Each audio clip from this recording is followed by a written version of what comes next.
I could sit here and say that I put my penis in a bar of peanut butter Yeah. and let the dog lick it.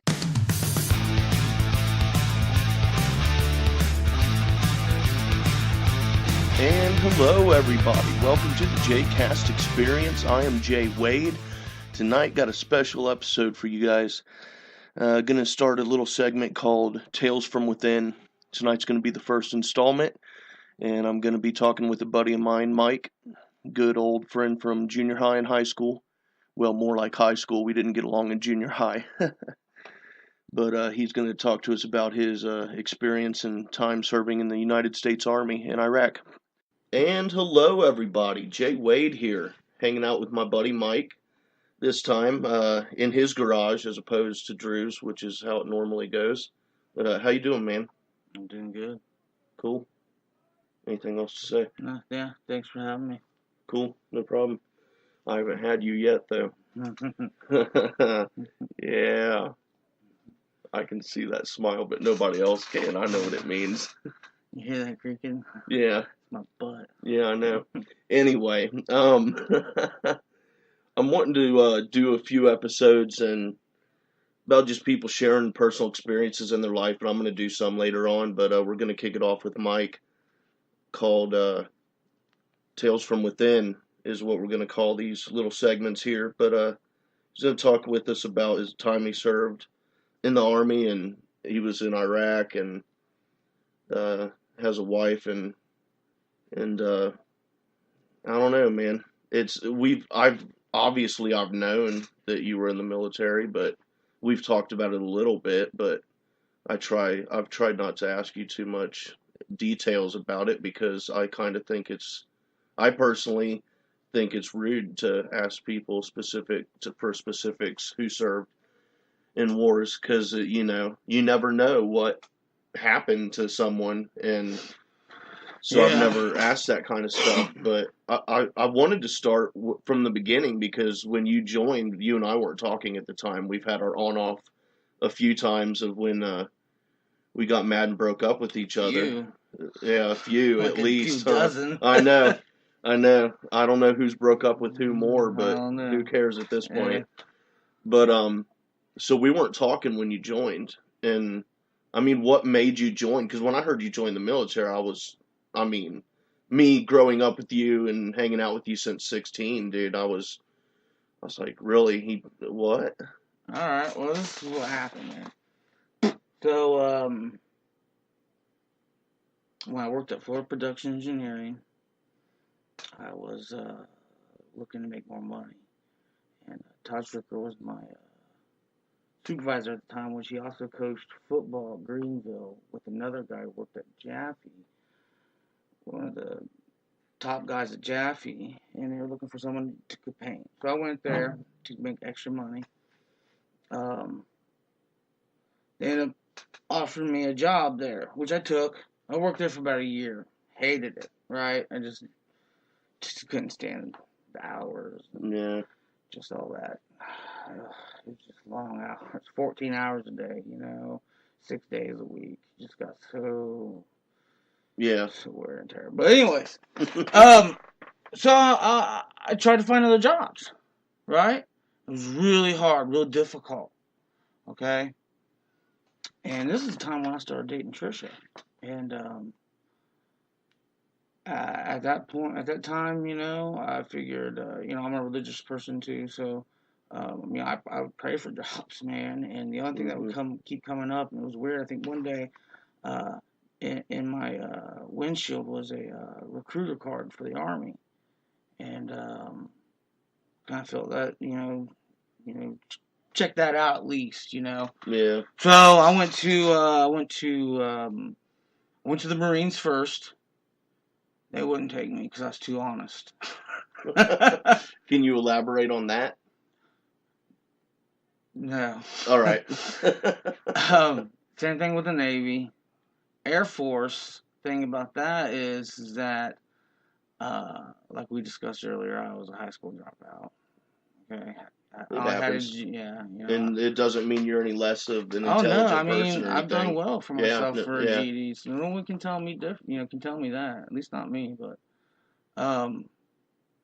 the Air Force, even though I had my GED, wanted me to have so many college hours. And that wasn't happening, you know. So I went to the Army. And it was a pain in the butt to get in. But after I did all the, jumped through all the hoops, got signed in, had to go to MEPS down, I believe it's in Cincinnati. I believe it is Cincinnati. Or hell, it could be Cleveland. I can't remember. But Yeah, they're not far apart from each other at all. Yeah, I know. Well, I know it was a while down there, but I can't remember. It's so long since I've been to MEPS. But anyway, that's where you get all your physicals done and everything for the Army. And that's where they start collecting all the data, Right. on you. And well, see how recruiters work is like this: is they get a commission from Really? from contracts. Okay, so that's how they work. And the military's fiscal year is from October to October, I believe. It hasn't changed. I don't see why it would, but the Army's always changed it. So what happened with my recruiter was, see, I also had to do this thing, how to get a waiver, because I was chubby. I was gaining some weight, boys, because I was drinking. And you get done drinking, you want to eat. Yeah, you was a scrawny Yeah, kid when I when started we were in getting high weight. school, man. So I do this thing called steps, right? And you had to keep it to this freaking mountain, that beat for 5 minutes, going up and down on these steps. Jeez, dude. All right, I passed that twice. Okay, I just shouldn't have had to do it the second time. Had my recruiter done his job, but he wanted to push it off so he could get the commission. See, my contract, since it was at the end of the year, he wouldn't have got the commission or as much. So he wanted to push me off until the next fiscal year, until the military's next fiscal year to get me in. So what I did, because I wanted to get in really bad, I'm ready to go. I done made my mind up. Let's go. And he's just playing with me. So I got a hold of his battalion commander, and he did not like that very much. But nonetheless, I was in the military 3 days later, I think it was. Man. Contract was done. Yep, that was quick, huh? Oh yeah, that was real quick. And 3 days later, I was in the military. Just to back up a little bit, the reason why I have autumn, see, none of my kids were accidents. They were all planned. Right. All right, you know what I'm saying? Not saying anything bad about it. Right. But see, I was an accident. I was unplanned, and I do that in quotes because it's never been, you were an accident. It's yeah. You were unplanned. That's the sugar coating So, way. okay, cool, whatever. Well, I figured if I was going to go in the military, which I wanted to go infantry, and because I figured if I want to do it, I'm going to do it. You know what I'm saying? And Trisha bawled. Did not like that one bit. And so I ended up choosing, it was 63 Bravo at the time, it's 91 Bravo now, but it's all-wheel vehicle mechanic.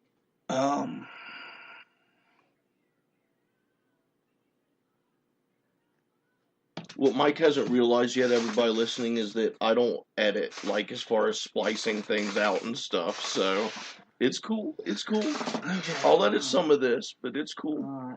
Well, I don't care, dude. I'm so laid back, and I've got, like, 3 listeners and 6 subscribers, my YouTube channel, so I mean... That's alright, though. I could sit here and say that I put my penis in a bar of peanut butter and let the dog lick it, and I mean, who's gonna hear it? And the 3 people that do hear it, it ain't gonna be no surprise to them. So, so we planned on them. All right, figured if something happened to me while in the military, a piece of me would go on. Right. Okay. So. Me and Trisha, we got married October 21st. November 2nd, I left for Fort Jackson, South Carolina. I did 6 months of advanced training. Did all my physical training, boot camp, and my AIT, which is advanced individual So, after the training, whatever, I got my orders to go to Fort Campbell, 101st Airborne. I was only there for like 6 months before we got deployed to Iraq. Before that, we went to Fort Polk, Louisiana, did our training there for Iraq and all that combat training and whatnot. Left in October of 2007. Got to Kuwait, Camp Buring in Kuwait. Stayed there for like 2 weeks, doing training, more training. Then we finally got in the plane, flew into Baghdad, Iraq. When they do landings there, they do what's called a combat landing. You don't come in straight, What they do is they kind of tip the wings and go around in like a circle till they get down. And I assume that's to help from anti-aircraft. Yeah, like RPGs, stuff like that, so it's not just a straight shot. Right. It's a moving target.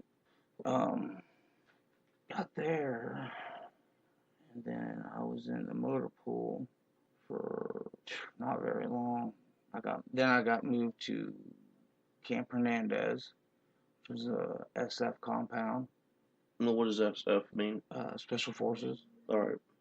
I was there for quite a few months. Had to sign a contract. Can't discuss anything about missions, stuff that's happened there, but I did all kinds of details. I did QRF, which is Quick Reaction Force. If anything went down, we were right out the gate. Right on.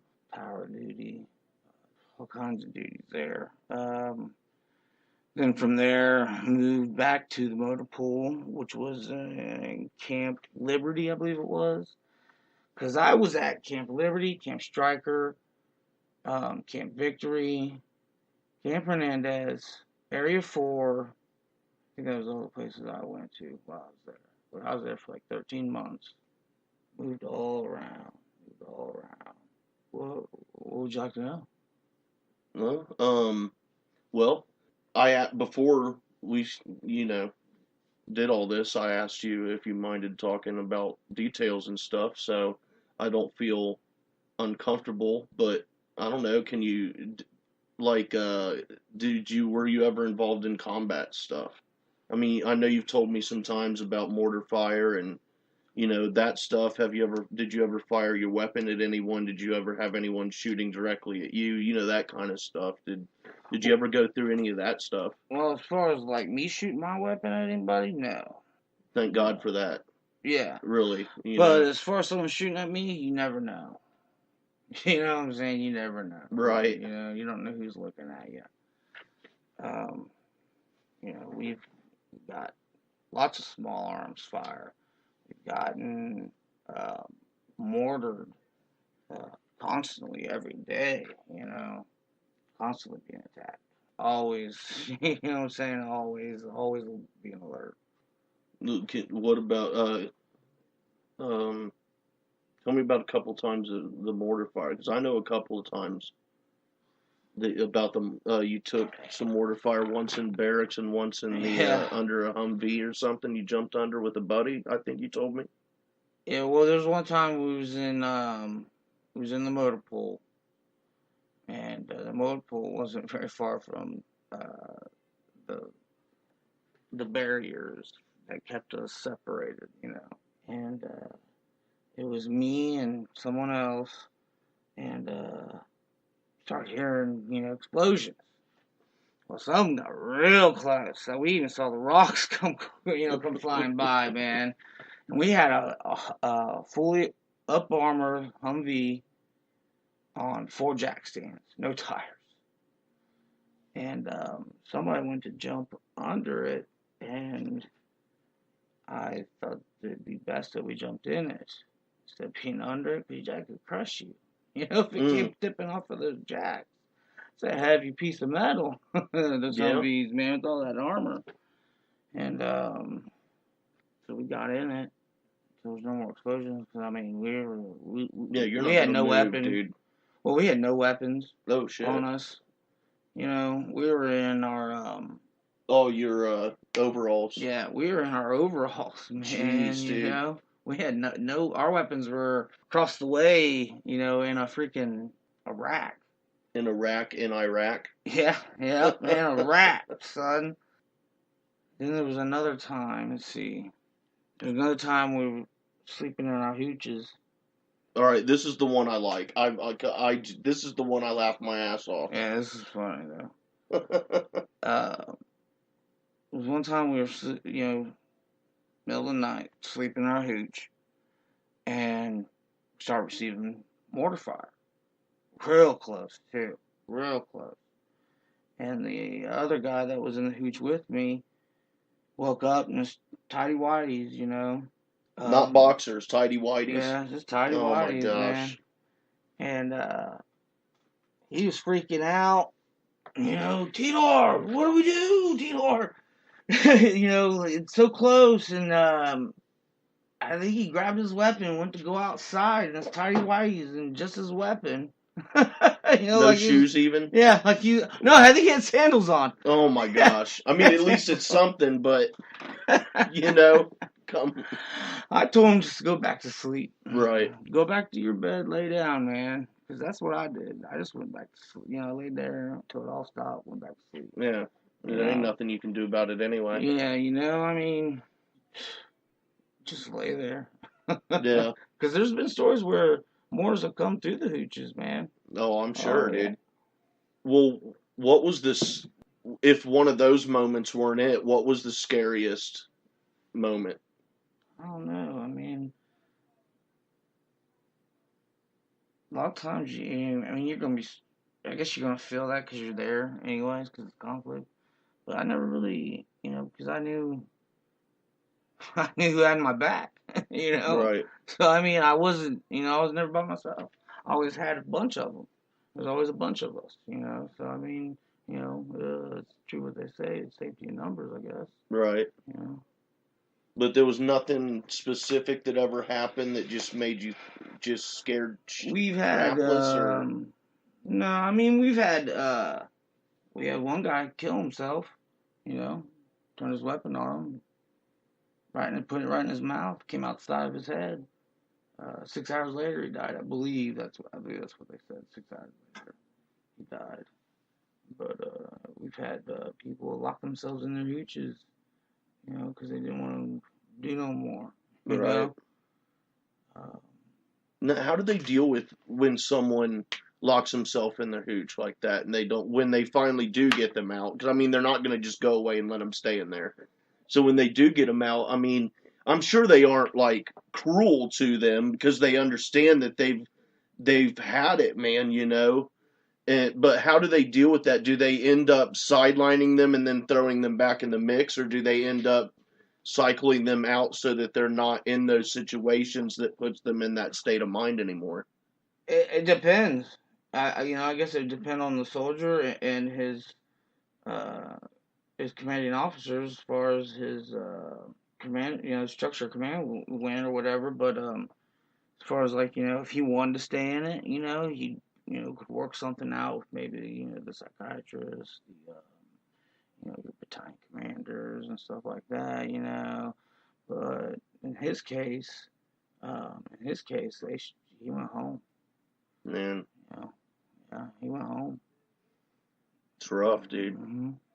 He weren't very far into our tour either. Really. Yeah.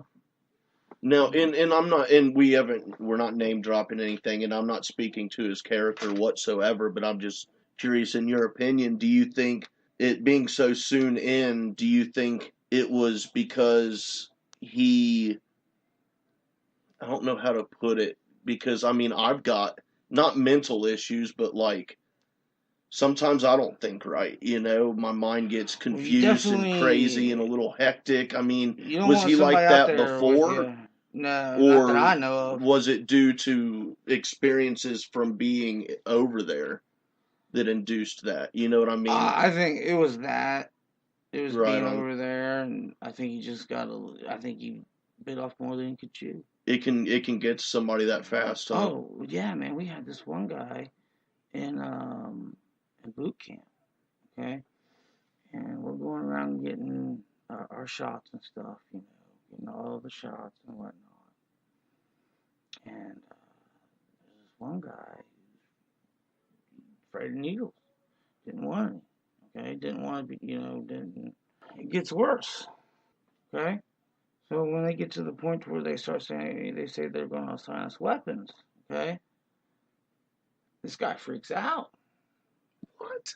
Yes, he freaks out because he says that he didn't know that he was going to have to use a weapon. Where do you think Don't you make are, buddy? sense, right? You're in the army, in the Yeah. military, son. Better be the best knife fighter in the U.S. military, dude. I know, right? Oh, yeah. But I think he ended up going. I think they ended up sending him home too, because Man. he couldn't handle that pressure. Right.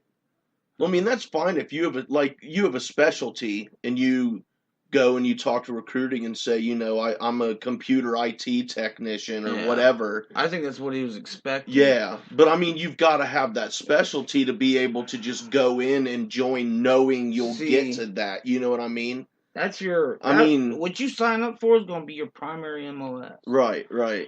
Everyone has a secondary MOS, if not a third. But What everyone was has yours? a second. Infantry. And that's right on. Everyone's infantry because you're a soldier. Right. Yeah. At some point, who knows? You may have to use a Well, weapon. I mean, there's got to be people who join, but they specifically like I said, they're skilled, so they specifically request jobs that are not in the line of fire and in danger. They still have to maintain a weapon. Yeah, of course. Oh, absolutely. You're in the military, dude. You gotta, for sure. So, what happened when? Because you were, what do they call medical retirement? You were medically retired. Yeah, I was medically retired Well, through med board. All right. What happened with all that? Like everything.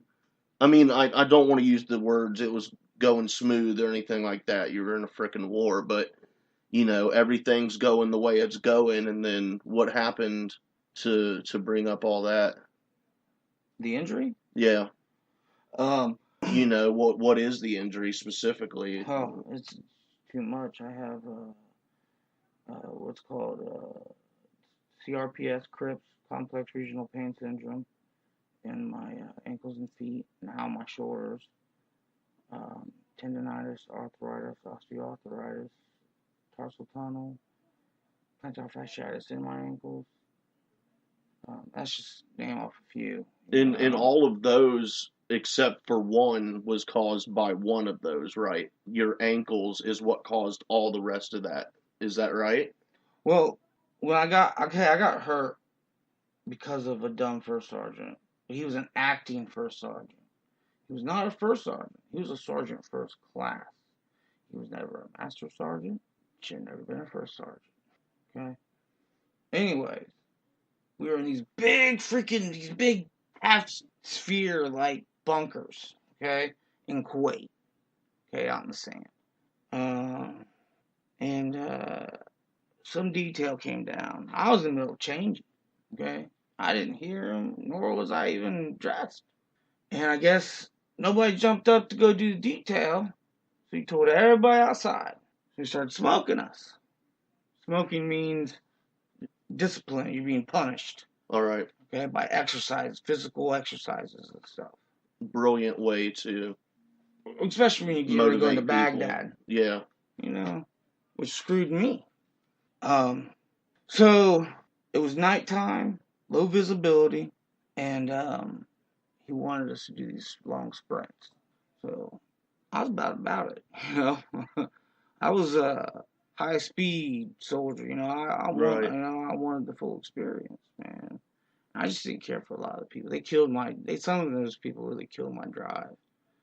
But something in the sand, I don't know what it was, man, but it caused my left foot to come inward, almost smack up against my leg. And it was a loud pop, crunching noise, swelled instantaneously, big red, hurt so bad to put any pressure on it. And I had I was on crutches the whole rest of the time I was in Kuwait. Okay, even into Baghdad. Okay, I had to carry all my stuff, dude. Crutches, rucksack, salt sack, weapon, I had full battle rattle. You know, all that stuff with crutches, dude. Man. You know, I'm already screwed up. You know, I did Yeah. 13 months screwed, just constantly re-injuring myself, and I ended up hurting my right ankle in in the sand in Baghdad. You know, almost the same type of injury. You know what I'm saying? Yeah. Almost made it come in and slap against my leg. Yeah, I don't know what it was. It's about that, but 13 months later, you know, rucking it through everything, doing all that stuff, man, nonstop. Um, they went in there and looked around and pretty much said, thanks for serving, you know, put me in the med board. I got hassled by my first sergeant, my captain, my commander, about the stuff to where I had to write what's called oh, son of a gun. Oh, I can't remember the name of the letter, but it was to Governor Mike Turner. Mike, I don't know who it was before Kasich. he's still in the governor. I can't remember who it was, man. Anyways, I had to write this letter. Real long letter, man, about everything that happened and how it's been happening, how they're hassling me. I'm trying to go to doctor's appointments to get fixed so I can Right. continue my career in the military. And they're trying to hassle me, you know, because I'm trying to get fixed. So I wrote a letter, and in like 3 days, my commander had like a stack of papers about inch high that he had to fill out on me, and he had to get it in like 2 days. He had it Damn. done 2 days, and then they stopped messing with me. I think it is Mike Turner. Is it? I think so. Because it's the guy who fights to keep right Pat there. Hmm. I just can't remember his name, man. Yeah. The guy helped me out a lot, man. Yeah, you know? that's cool. That's cool. Yeah, it was and that letter's gonna bug me. Yeah. Happens to the best of us. But we're gonna wrap it up for tonight, and I don't know, maybe talk a little bit more about military and stuff and different views, and because I know you read a lot of articles about what's going on and keep up with what's going on and stuff. So All right. cool. Thanks for talking tonight about it. Yeah. Cool. Hope we can do it again. Yeah, no In a problem. You better know it. environment. Yeah. It's all right, man. You got kids. You're married. You got a family. It's cool. You served your time. I don't mind. I don't think anybody else does. Right on. Although when we're done and I hit stop recording, I am gonna critique the frickin' hell out of you.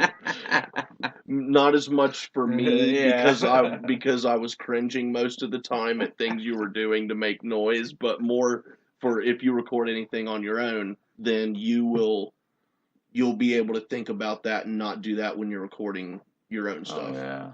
It's Because hard for me though. yeah, it's Sometimes. hard to think about, but like this whole time, dude, I've had to clear my throat this whole time, and I've been keeping it in. So that's the first thing I'm gonna do before I start reaming you about your disgusting Really? noise habits. Oh man, you hear my throat though? Oh, I can hear it. It's Yeah. just Yep. it sucks. Yep. See, now you can hear it now that I cleared it. It's a little Yep. cleared up. Yep. But that's all right. You know, can't help it, man. Nope. But thanks everybody for listening, and have a good night. Peace. Toodles.